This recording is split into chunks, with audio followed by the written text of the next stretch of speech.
est-ce qu'on arrive? Quand est-ce qu'on arrive? Quand est-ce qu'on arrive?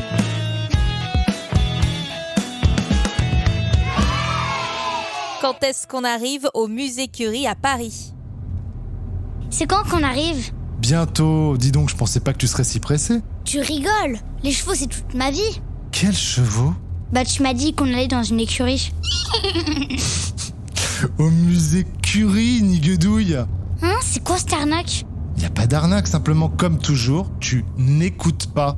Je suis dégoûtée.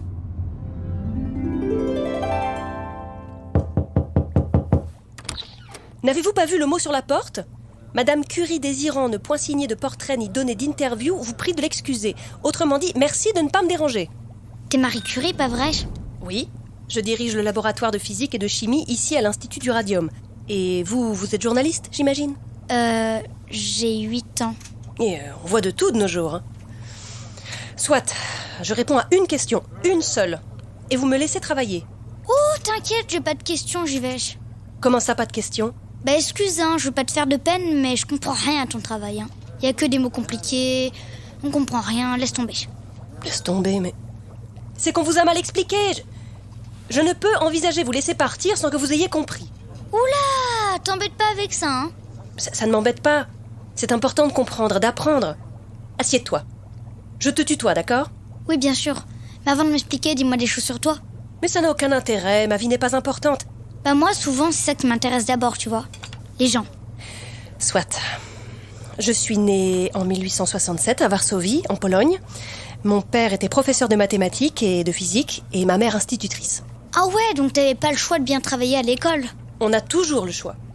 De toute façon, moi j'aimais ça. Apprendre, comprendre, donner le meilleur de moi-même, repousser les limites. Bref, j'obtiens mon diplôme de fin d'études secondaires avec la médaille d'or, et compte bien ne pas m'arrêter là. Mais les études supérieures sont interdites aux femmes dans mon pays. Ah bah ça faisait longtemps, tiens.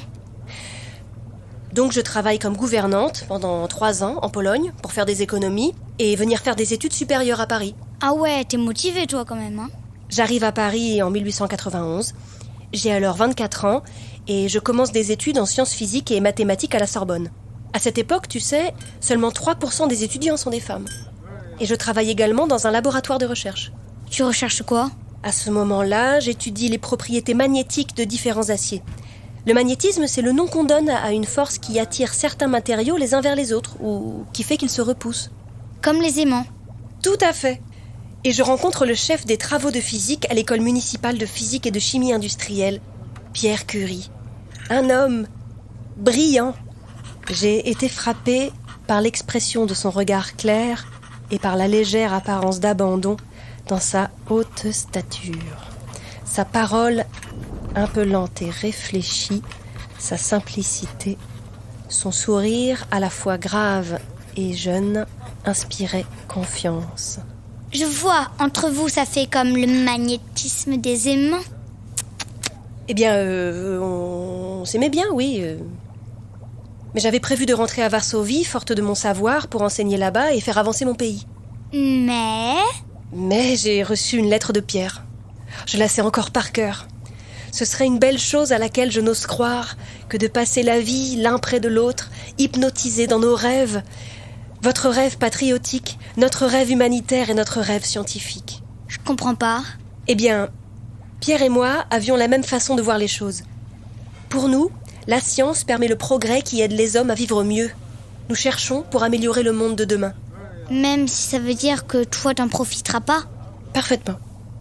Bref, je rentre à Paris, j'épouse Pierre et je cherche un sujet de thèse de doctorat. Oui, c'est une sorte de grand devoir qui s'appuie sur des recherches. Je cherche donc un sujet et vois-tu, depuis quelques années, un premier chercheur allemand a découvert les rayons X. Ah oui, je connais. Ça passe à travers tes vêtements et ta peau et ça fait une photo de toi mais dedans. Genre, on voit les os, c'est ça ? Exact. Ensuite, Henri Becquerel découvre de nouveaux rayons qui émanent de l'uranium. L'uranium, c'est un métal que l'on trouve sur la Terre et qui émet de façon naturelle et spontanée des rayonnements, qu'il appelle les rayons uraniques et que, plus tard, j'appellerai la radioactivité. Alerte, mot compliqué, comprends rien, expliqué. D'accord. Tout ce qui nous entoure, l'eau, l'air, la terre est fait d'atomes. Trop compliqué. Est fait de petites briques... comment vous appelez ça? Des Legos, voilà. Des Legos qui seraient invisibles à l'œil nu. Ok. Il y a 118 Legos différents sur Terre et un nombre infini de combinaisons. Lorsque plusieurs Legos sont imbriqués ensemble, nous, les scientifiques, on appelle ça la matière. Tu suis? La matière est fabriquée d'atomes. Voilà. Eh bien, tout ce qui compose l'univers, tout ce qui nous entoure, liquide, solide, gazeux, est fait de matière, qui est faite d'atomes. Tout. Même les étoiles, même moi. Tout. Tu as déjà vu un tableau avec des cases dans lesquelles il y a uniquement des lettres et des chiffres? Non. Alors tu verras ça quand tu commenceras la physique-chimie, au collège. C'est le tableau périodique des éléments, c'est-à-dire la liste de tous les atomes. Waouh, d'accord. Et dedans, il y a l'uranium alors. Exactement. Et il est radioactif, c'est-à-dire que cet atome émet tout seul des rayons. Il produit une sorte d'énergie, si tu préfères. Et donc, j'ai commencé à m'intéresser au rayonnement uranique de Becquerel. Tu m'étonnes. Avec Pierre, on cherche donc à comprendre l'origine des rayonnements. On cherche dans notre petit laboratoire de fortune. Quand tu racontes, ça a l'air super. Et ça l'était, on n'avait pas le sou, mais on était ensemble et on cherchait. Et quand on cherchait pas, on donnait des cours, on s'occupait de notre fille. Ah bah oui, parce que t'as trouvé le temps d'être maman au milieu de tout ça, toi. Comment elle s'appelle? Irène. Et quelques années plus tard est née Ève. Et alors, qu'est-ce que vous avez trouvé avec Pierre? En comparant plusieurs minerais et en mesurant leur émission de rayonnement, on s'est rendu compte que les résultats ne collaient pas pour l'un d'eux, appelé pêche blande. C'est-à-dire? La pêche blande est un minerai d'uranium. Mais ses rayonnements sont 4 fois plus puissants que ceux de l'uranium seul. Donc on s'est dit qu'il y avait forcément une autre source de rayonnement dans la pêche blande. Ensuite, on a pendant plusieurs années cherché à séparer cet élément du reste. Et vous avez trouvé? Oui, en fait, il y en avait 2 en plus de l'uranium.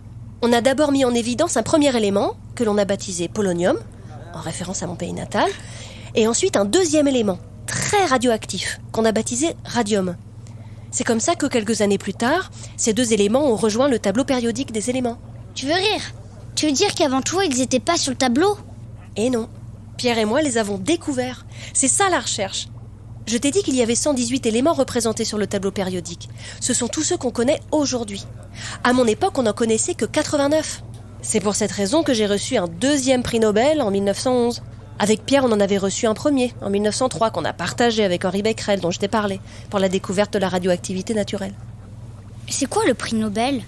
Alfred Nobel était un industriel suédois qui a fait fortune dans la dynamite. Oula, ça va où cette histoire? Il a légué sa fortune pour que soient récompensées des personnes qui rendent de grands services à l'humanité. Mais ça veut dire que t'as réalisé ton rêve avec Pierre alors? Le progrès qui aide l'humanité? Vous deviez être des stars, non? Si on veut... Moi, j'aurais voulu me cacher sous terre pour avoir la paix. On n'était jamais tranquille. Une danseuse célèbre voulait qu'on lui fasse une robe phosphorescente en radium. Tu imagines? Et on était sollicité par des journalistes partout, tout le temps. Oh, je n'aimais pas trop ça. Hein. Ah, c'est pour ça que tu faisais la tronche sur toutes les photos. Mais je faisais pas la tronche. Bah, je sais pas ce qu'il te faut, hein. Je te jure, t'es pas aimable sur les photos. Et ils te demandaient quoi, les journalistes? Qu'est-ce que ça fait de vivre avec un génie? Et qu'est-ce que t'as répondu? Demandez donc à mon mari. Et après? Et après, Pierre meurt dans un accident. Oh non. T'as arrêté de chercher? Non, puisque je t'ai dit que j'ai reçu un 2e prix Nobel. Ah bah c'est pas tout le monde ça.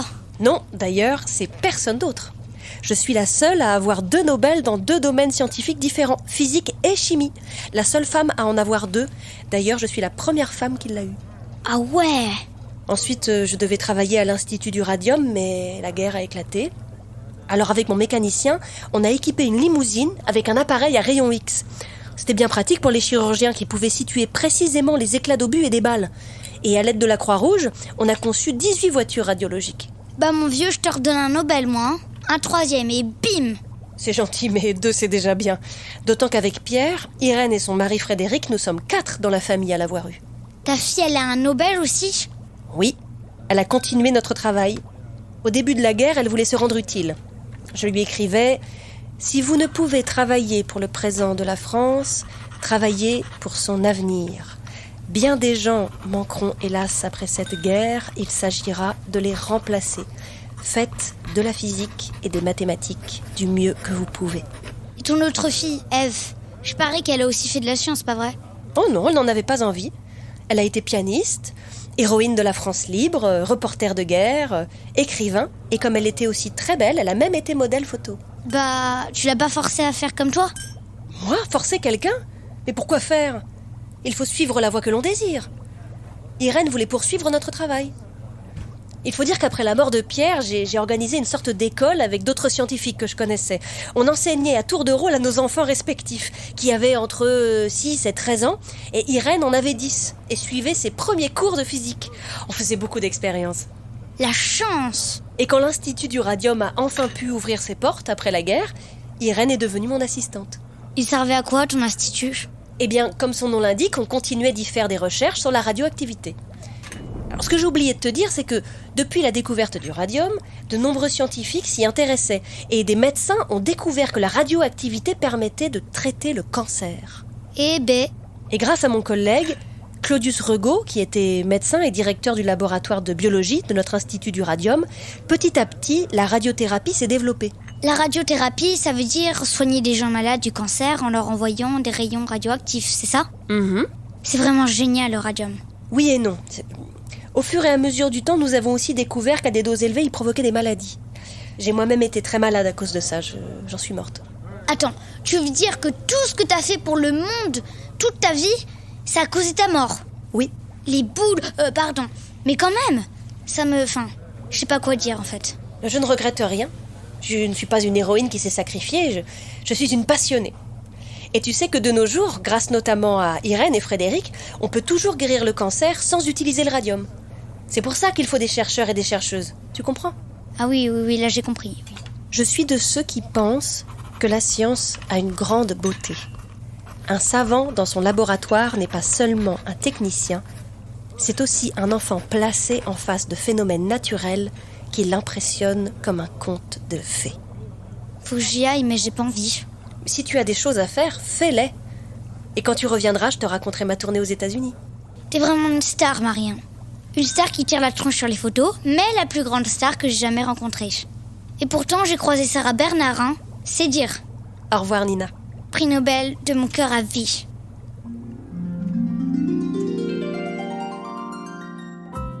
On est arrivé. Tu dors pas, toi? Tu crois que j'ai le temps de dormir avec le monde à sauver?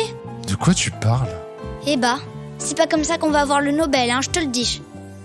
Vous pouvez retrouver toutes les aventures de Nina et d'autres épisodes de Quand est-ce qu'on arrive sur le site vinci-autoroute.com, sur l'appli Radio Vinci Autoroute et sur toutes les plateformes d'écoute de podcast.